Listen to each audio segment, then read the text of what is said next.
The day I graduated from Middlesex, I knew I wanted to return to a boarding school. But it didn't start that way. Having never been away from home before, things got off to a rough start.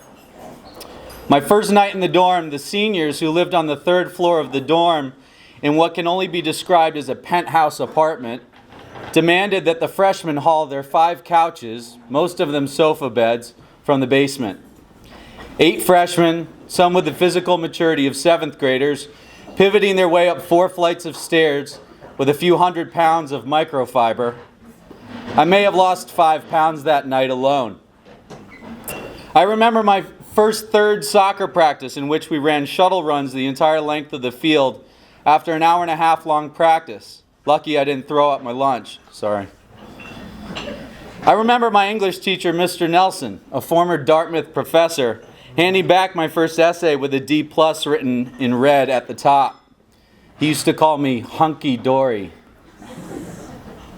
I remember after a month or so crying on the phone to my mother, "I just don't like it here," begging her to come and pick me up, possibly, just possibly saying, "I don't think any of the girls like me either. They're awful." Just possibly.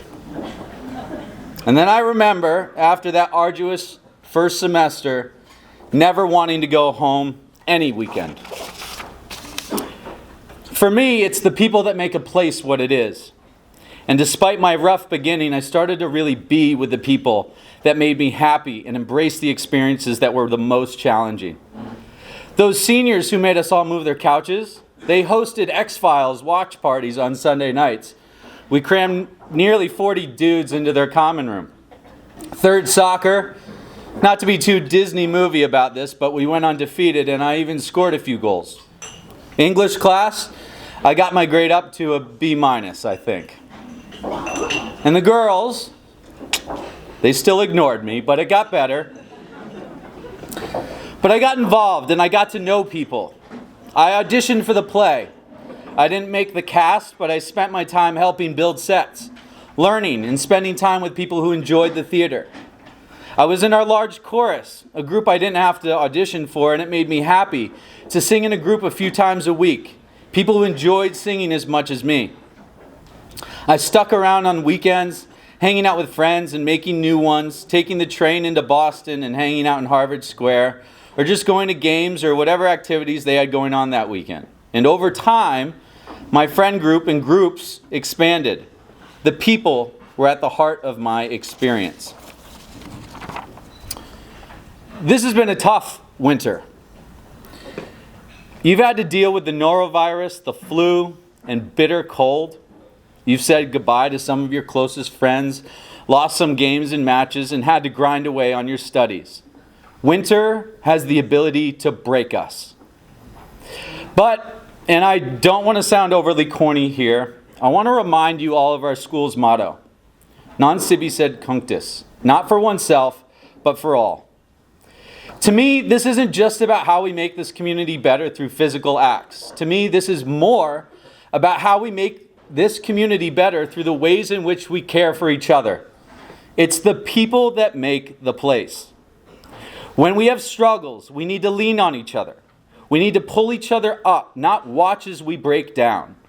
We need to remember those moments in September when we arrive, excited to be around each other, excited to take on new challenges in the classroom, excited to get back onto the field. We need to remember why we came here in the first place and bring joy into our everyday experiences.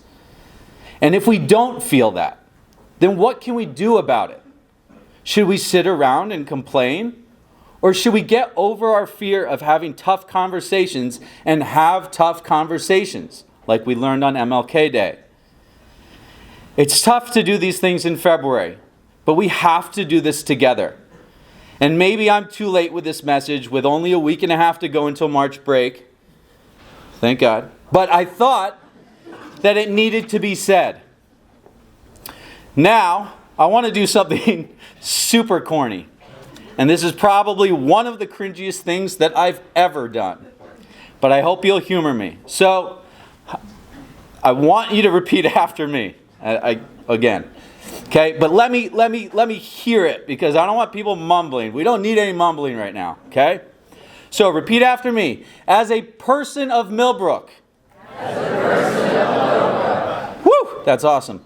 I pledge that I will do my very best. I pledge that I will do my very best. To be the best version of myself. To be the best version of myself. In the next week and months. In the next week and months. I will support my friends and colleagues. I will support my friends and colleagues. On the fields and in the theater. On the fields and in the theater. In the dorm and in the classroom. In the dorm and in the classroom. Don't let it die. Don't let it die. Come on. I will try and bring joy.